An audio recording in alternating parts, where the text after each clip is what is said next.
Hello बच्चा party, कैसे हो आप सब। Welcome to my channel social science with Shilpa. मैं आपके लिए लाई हूँ एक नई सीरीज़ का नाम है कॉम्पिटिटिव एग्ज़ाम स्पेशल। क्योंकि आपको पता है कि जो तैयारी है वो जीत के लिए आपको शुरू करनी पड़ती है। ये नहीं कि आप सोचेंगे कि जब बड़े हो जाएंगे, कॉलेज में जाएंगे, तब तैयारी शुरू करेंगे। It has to start from the very beginning. तैयारी जीत की शुरू करेंगे समय पर। जब शिल्पा मैम है साथ तो डर की क्या है बात। ये सीरीज़ का बेसिकली हमारा फोकस रहेगा ऑन दी डेट्स। मैंने आपको पिछले वीडियो में बताया था कि हिस्ट्री की इम्पोर्टेंस क्या है, हिस्ट्री हमें क्या पढ़ने में मदद करती है, हाउ डज इट हेल्प्स। ये हमारे हिस्ट्री चैप्टर का ही एक पार्ट है जिसका नाम है what, where, how and when, जिसका सेकेंड पार्ट मैंने बनाया वीडियो जिसमें स्पेशल फोकस दिया है मैंने डेट्स पर, डेट्स इन हिस्ट्री। डेट्स को जाने से पहले आपने कई बार अपनी हिस्ट्री बुक में देखा होगा वर्ड BCE और CE लिखा होता है। ये वर्ड BCE और C क्या मतलब है, इसे जानेंगे हम आज के लेसन। हमारा टारगेट रहेगा डेट्स को समझना, कैलकुलेट करना, डेट कैसे है, दो इवेंट्स के बीच में जो डेट है वो कैसे, उनका जो कैलकुलेशन है, that I will teach you in today's lesson. सबसे पहले क्रोनोलॉजी, क्योंकि डेट्स को समझना है, क्रोनोलॉजी का मतलब समझना पड़ेगा और टाइमलाइन समझनी पड़ेगी। क्रोनोलॉजी का मतलब होता है बेटा recording of the events by the historians who try to sequence the events को सीक्वेंस में लगाते हैं in the order they have happened. Incident जैसे जैसे होते गए वैसे उनको सीक्वेंस में लगाते जाना है। Chronology is that sequence in which series of events have happened. उस सीरीज में से इवेंट हुए हैं उसे कहते हैं क्रोनोलॉजी। यहाँ दिया हुआ एक डे मीन्स 24 आवर्स, 1 वीक मतलब 7 डेज, मंथ 30 डेज और 31 और 29, 28 depending on the leap year है नहीं है etcetera. Decade means 10 years and century means 100 and millennium means 1000 years. चलिए टाइमलाइन को जानेंगे। टाइमलाइन क्या, लाइन जिस पे हमने टाइम बनाया है। बहुत सिंपल है, क्रोनोलॉजिकल ऑर्डर में हमने जब इवेंट्स को अरेंज किया, इवेंट्स को रिप्रेजेंट किया, what had happened, when it had happened, in the order to understand the relation of dates and the events of past, historians ने क्या किया है, एक टाइमलाइन बना दी है।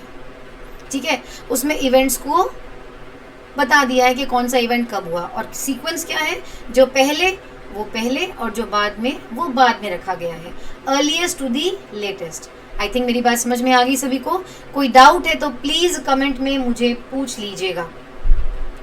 टाइमलाइन को समझाने के लिए मैंने आपको 2 एग्जाम्पल्स दिए यहाँ पर। पहला एग्जाम्पल है यहाँ पर हमारा जब ईस्ट इंडिया कंपनी, मैंने फ्रीडम स्ट्रगल एग्जाम्पल दिया है, ईस्ट इंडिया कंपनी भारत में आई थी 1600 CE में।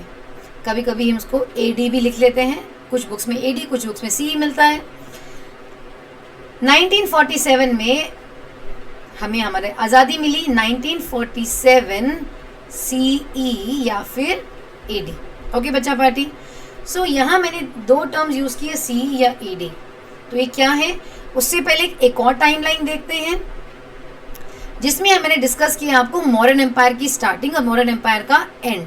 मौर्यन एम्पायर शुरू हुआ 323 BC और BCE और एंड हुआ 185 BC या BCE। याद रखिए 323 एंड 185। ऐसे ही गुप्ता एम्पायर 375 CE और 550 CE मतलब मैंने आपसे कहा था AD भी हो सकता है और BC मैंने बताया था आपको BCE भी हो सकता है। आगे बढ़ते हैं। टाइमलाइन थोड़ी सी आपको समझ में आ रही होगी। अगर ये समझ आया तो अगली स्लाइड आपको बहुत ज़्यादा हेल्पफुल होगी और वो इसको समझने में भी हेल्प करेगी। डेट्स, अब आप एक टाइमलाइन देख सकते हो जहाँ पर कुछ BCE और CE आप देख पा रहे हैं। There are no year as 0।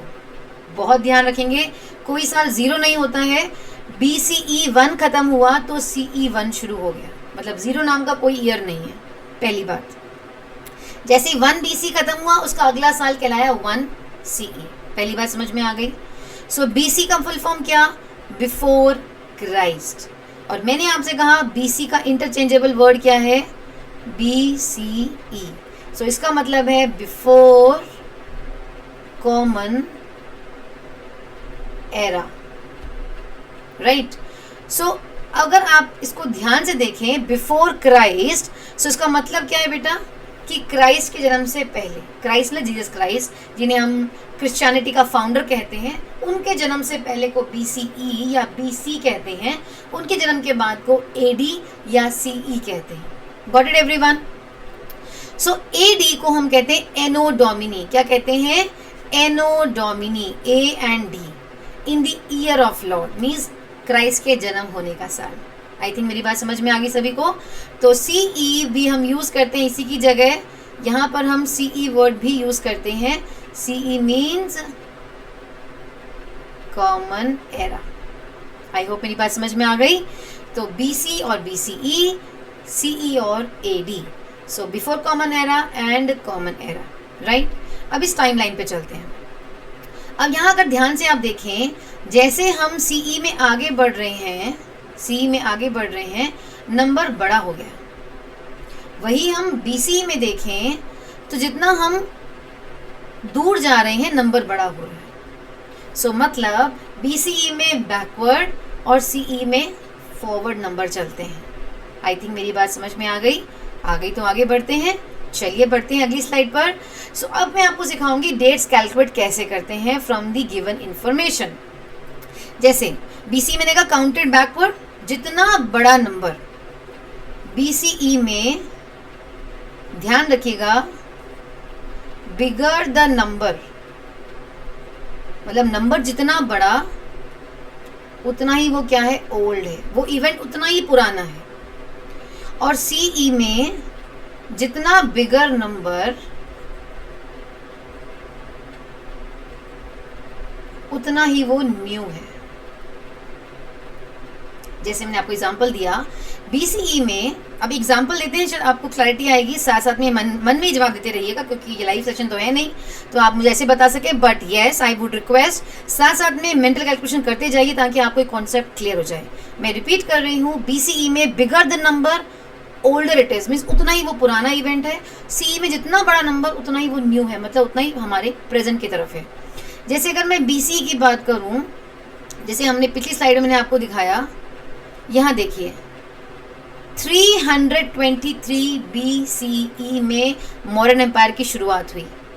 But जैसे हम इसकी तरफ बढ़ते जा रहे हैं, CE की तरफ आ रहे हैं, सो 323 और ये हो गया 185।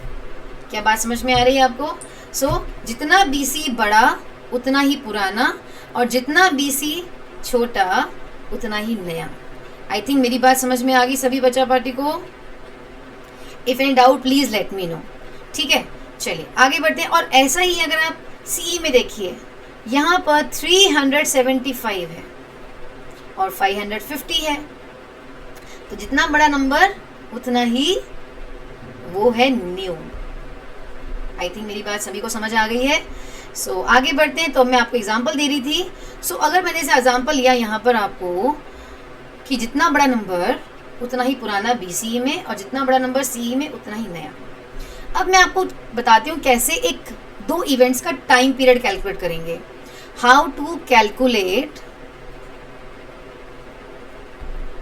The time period. बहुत इंपॉर्टेंट है, ध्यान रखिएगा। पहली चीज, मैंने आपसे कहा कि मॉडर्न एम्पायर 323 में स्टार्ट हुआ और 185 में एंड हो गया। दोनों इवेंट है BCE और BCE। ठीक है, सो कितना टाइम पीरियड हुआ, इनको करेंगे हम सब्ट्रैक्ट। क्या करेंगे? सब्ट्रैक्ट मतलब माइनस करेंगे। सो माइनस करेंगे तो मतलब इसका माइनस करने में नंबर कितना आएगा हमारे पास? 138 ईयर्स। मतलब ये डायनेस्टी इतने साल तक थी। So modern empire existed for 138 years.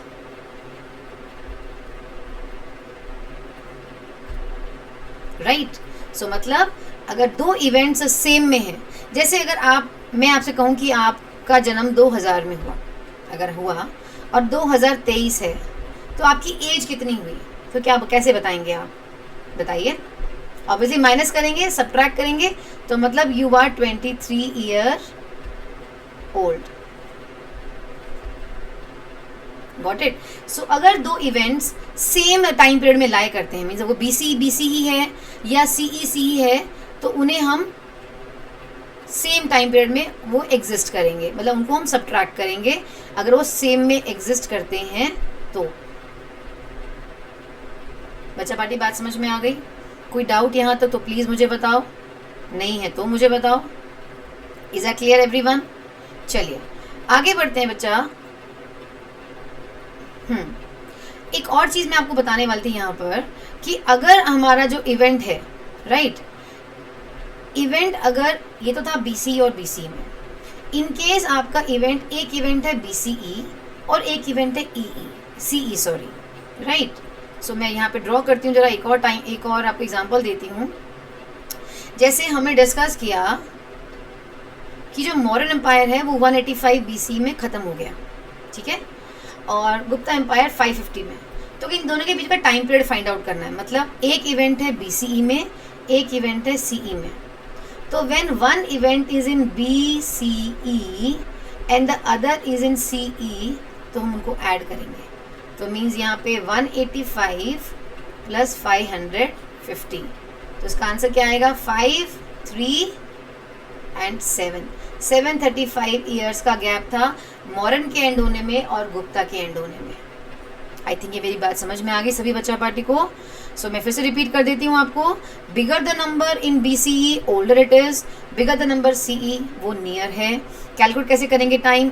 दोनों BCE दोनों CE है तो हम उसको माइनस करेंगे, सब्ट्रैक्ट करेंगे, और अगर इन केस एक BCE है और दूसरा CE है तो हमको ऐड करेंगे, और जो सम आएगा वो होगा उसका टाइम पीरियड, उन दोनों का, दो इवेंट्स के बीच का समय।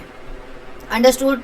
चलिए, सो आपका क्वेश्चन है the year of whose birth is acknowledge as the reference point from which date of all the historic events are counted. So किसके बर्थ से हम इवेंट्स को काउंट, रेफरेंस पॉइंट कितना से लेते हैं, ये एक क्वेश्चन है। सेकंड क्वेश्चन मैं आपको दे रही हूँ, अभी जो रिसेंट आपको स्लाइड समझाई उसके बेसिस पर, how old is Indus Valley civilisation. अगर वो 1900 BCE में ख़त्म हो गई थी तो कितने साल पहले वो ख़त्म हो गई? आपको उम्र बतानी है उसके ख़त्म होने से आज तक का समय। तो मैं आपको हिंट दे रही हूँ, एक BCE है और आज हम 2023 CE में हैं। तो आपको समझ आ गया है कि यहाँ प्लस करना है कि माइनस करना है। तो जल्दी से मुझे इसका आंसर बताइए। जो पहले आंसर देगा सभी सही, उसका होगा शाउट आउट। तो पिछला सही आंसर था, एक बच्चे का नाम निशा है। अब वो बच्चा कौन है मुझे नहीं पता, क्योंकि उसने उसका निशा के नाम से सेव किया हुआ है अपना ID। So yes, a shout out for Nisha, जिसने अपने पिछले वीडियो का सही आंसर दिया। और गौतम बुद्धा का जन्म हुआ 563 BCE में। तो आज अगर मैं बात करूं कि बुद्धा का जन्म कितने साल पहले हुआ था, तो आपको एक टर्म BCE में है, दूसरी टर्म CE में है, तो क्या करेंगे? माइनस के प्लस। सो ये दोनों आंसर्स, इनफैक्ट ये तीनों आंसर्स मुझे बताइए मेरे नेक्स्ट वीडियो से पहले, और ऑब्वियसली जो सही आंसर देगा उसका होगा shout out. So thank you so much for watching my video till now, and thank you so much. Do like, share and subscribe my channel, और बेल आइकन को प्रेस करना मत भूलना। अच्छा लगा तो दोस्तों शेयर करना, अपनी वैल्यूएबल सजेशंस और कमेंट देना बिल्कुल मत भूलना। So thank you so much, God bless you, take care and bye bye.